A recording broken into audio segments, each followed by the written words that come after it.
Assalamualaikum warahmatullahi wabarakatuh. Halo Sobat Ilmiah, kembali lagi nih di podcast LPII edisi Pokari, podcast Ramadannya LPII nih. Sekarang kita lagi bersama tamu spesial kita nih. Ada Ketua Umum Badan Kerohanian Islam Mahasiswa dari Fakultas Ekonomi dan Bisnis Universitas Riau, Kakanda Fadli Setiawan. Apa kabarnya Kakanda? Alhamdulillah, baik. Jadi Kakanda ini dulu kami bertemu di PKKMB 2022 sebagai mahasiswa dan sekarang alhamdulillah ya nih Alhamdulillah sudah jadi ketua umum nih Badan Kerohanian Mahasiswa. Jadi di Pokari ini adalah podcastnya LPI spesial Ramadan nih. Jadi di Pokari ini kita bakal membahas mungkin seputar Ramadan, dan pada kali ini kita akan membahas tentang menyelami makna dan tujuan dari puasa itu sendiri, Kanda. Seperti itu. Jadi mungkin akan ada beberapa pertanyaan nih. Udah siap belum Kanda? Udah siap. Jadi langsung aja kita mulai ya Kanda. Iya. Mungkin pertanyaan pertama itu, banyak teman-teman yang beragama Islam mungkin hanya menjalankan puasa hanya sekedar tahu bahwa puasa Ramadan itu tuh adalah sebuah kewajiban saja gitu. Sebenarnya dari Islam itu, dari perspektif Islam itu, apa makna dan tujuan dari puasa Ramadan itu nih Kanda?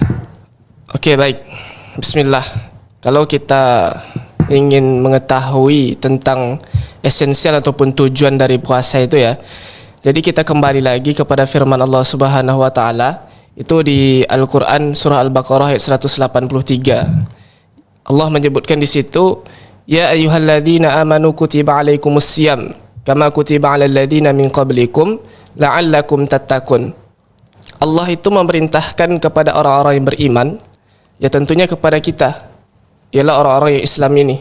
Karena orang-orang Islam itu ialah orang-orang yang beriman juga. Orang-orang yang beriman itu salah satu tandanya itu ketika ia sudah mengucapkan 2 kalimat syahadat, ya kan?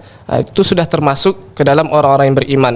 Namun hanya saja nanti tingkatan iman setiap seorang hamba itu berbeda. Nah, itu yang pertama. Maka Allah Subhanahu wa taala itu memerintahkan kepada kita untuk melaksanakan puasa. Nah, di dalam ayat tersebut juga disebutkan bahwasanya ibadah puasa itu sudah dilakukan oleh umat-umat terdahulu. Nah, di kitanya melalui firman Allah ini Allah perintahkan kepada kita untuk melaksanakan ibadah puasa tersebut. Tujuannya apa? Tujuannya untuk menjadi orang-orang yang bertakwa. La'allakum tattaqun, menjadi orang-orang yang bertakwa. Nah, maka kita harus tahu dulu apa sebetulnya takwa itu. Nah, takwa itu ada juga yang mengartikan takut kepada Allah Subhanahu wa taala. Tetapi takutnya kita kepada Allah itu berbeda dengan kita takut kepada makhluk. Nah, kalau kita takut kepada makhluk, misalnya begini, ada anak kecil, dia takut kepada ular, otomatis dia lari kan? Ya. Tetapi ketika kita takut kepada Allah, kita semakin mendekat kepada Allah Subhanahu wa taala. Karena gini, ketika kita takut kepada Allah itu bukan berarti kita takutnya itu kepada Allah, tetapi kita takut kepada Allah itu karena dosa-dosa kita. Karena terkadang kita itu khilaf, karena terkadang kita melakukan perbuatan maksiat. Sehingga dengan itulah kita takut kepada Allah, takut akan azabnya Allah. Makanya kita kembali kepada Allah. Makanya ada istilah kemudian taubat. Taubat itu kan artinya kembali kepada Allah Subhanahu wa taala. Dan di bulan Ramadan ini itu adalah momentum yang tepat bagi kita untuk kembali kepada Allah Subhanahu wa taala. Karena takwa itu secara istilahnya itu kan adalah mengerjakan segala apa yang telah diperintahkan oleh Allah kepada kita dan menjauhi segala apa yang telah menjadi larangan Allah. Nah, ini setiap pekannya itu kan, setiap Jumatnya itu sering disampaikan oleh khatib kan. Takwa itu adalah menjalankan segala apa yang telah diperintahkan oleh Allah dan menjauhi segala apa yang telah menjadi larangan Allah. Jadi bulan Ramadan ini momentum yang tepat bagi kita untuk kembali mengerjakan, memperbanyak amal ibadah gitu kan kepada Allah Subhanahu wa taala. Bulan Ramadan itu pahala kita itu dilipat gandakan oleh Allah Subhanahu wa taala. Jadi setiap amal ibadah yang kita lakukan itu dilipat gandakan oleh Allah Subhanahu wa taala pahalanya. Dan ketika kita berpuasa itu, puasa itu sendiri itu adalah amalan yang sangat disukai, dicintai oleh Allah Subhanahu wa taala. Makanya Allah itu menyebutkan di dalam hadis qudsinya itu begini.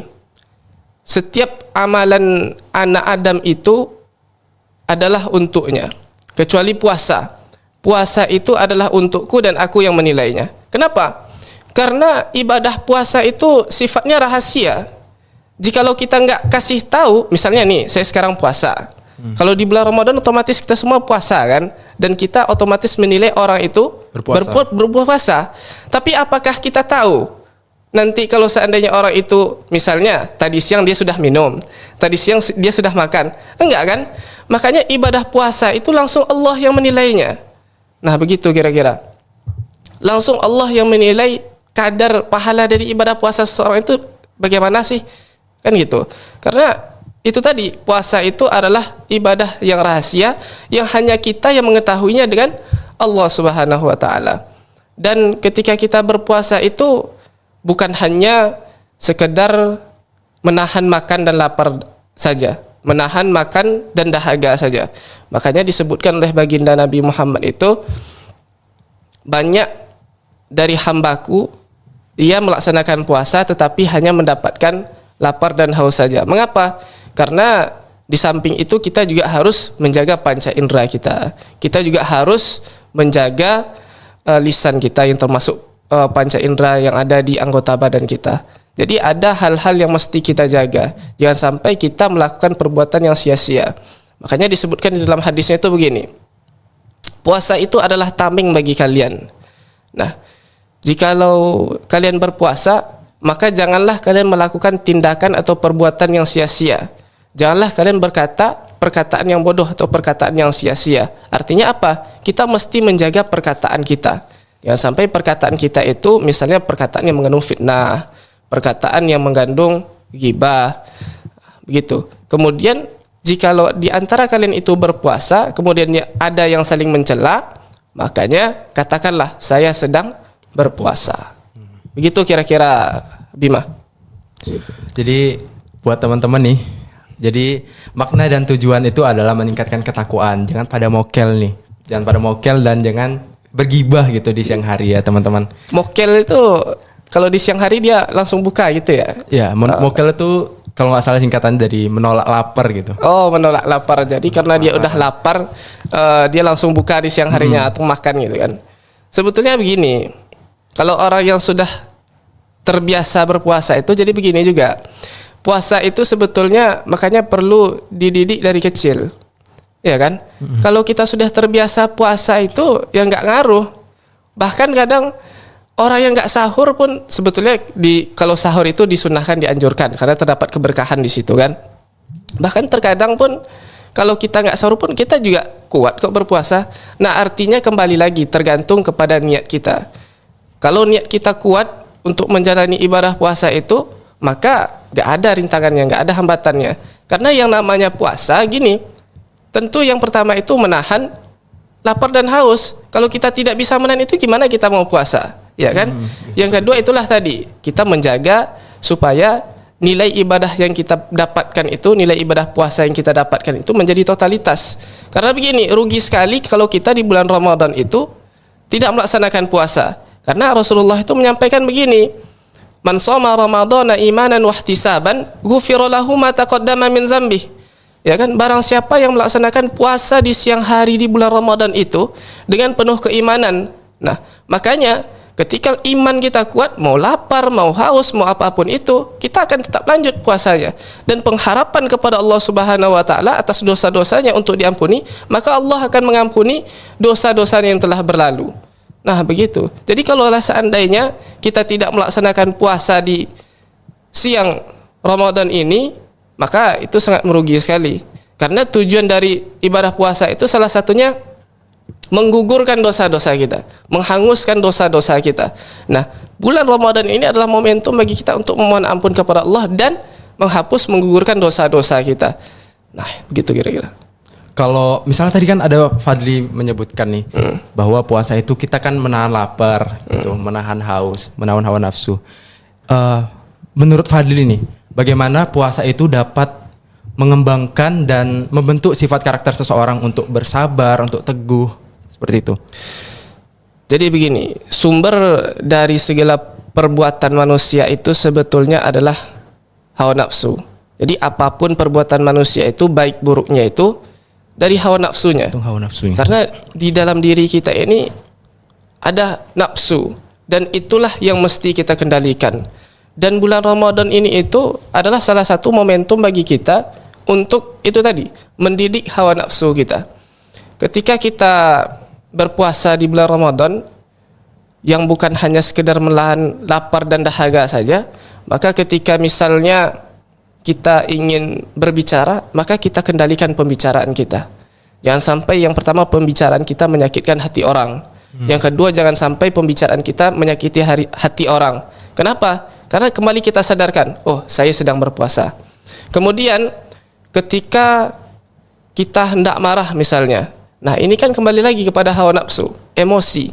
Maka kembali lagi kita ingat, makanya di hadis itu tadi, ketika ada di antara kalian yang mencela, maka ingatlah kalian itu sedang berpuasa. Maka kita ingat kembali, kita sedang berpuasa, maka kita kembali kendalikan emosi kita. Kemudian ketika kita berpuasa itu bukan hanya sekedar menahan makanan masuk ke mulut kita, menahan minuman masuk ke mulut kita, tidak, tetapi kembali lagi menjaga lisan kita, kemudian menjaga pandangan kita.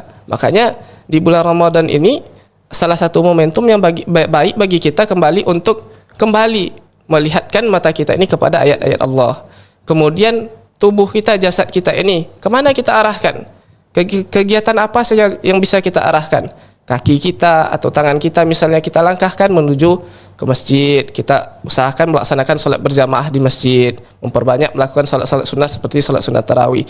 Karena begini, bulan Ramadan itu disebut juga sebagai dengan bulan pendidikan. Kenapa? Karena ketika kita bisa menahan hawa nafsu kita, bisa mengarahkan nafsu kita itu ke arah yang lebih baik, ke perbuatan yang lebih baik, maka sudah terbiasa selama 30 hari kita mengerjakan hal-hal yang demikian. Sehingga apa? Sehingga keluar dari bulan Ramadan itu, itulah yang diharapkan menjadi insan-insan yang bertakwa, insan-insan yang istiqomah dalam menjalankan amalan-amalan yang sudah ia jalankan selama ia di bulan Ramadan. Namun memang pada kenyataannya begini, sabar itu memang kita akui sesuatu yang mudah kita ucapkan, terkadang memang sulit untuk kita terapkan. Nah begitu, makanya di bulan Ramadan ini itulah salah satu bagi kita untuk mengistiqomahkan diri kita, menekankan diri kita untuk terhadap hal-hal yang demikian begitu. Kalau misalnya nih Fadli, dari Ramadan dia udah terbentuk nih sifat sabarnya gitu, udah terbentuk sifat teguhnya gitu. Tapi beberapa bulan kemudian setelah Ramadan itu dia kembali pada awalnya gitu. Itu menurut Fadli adalah sesuatu yang wajarkah, atau ada nggak kiat-kiat nih untuk menjaga, terus menjaga apa yang udah dibawa waktu Ramadannya gitu?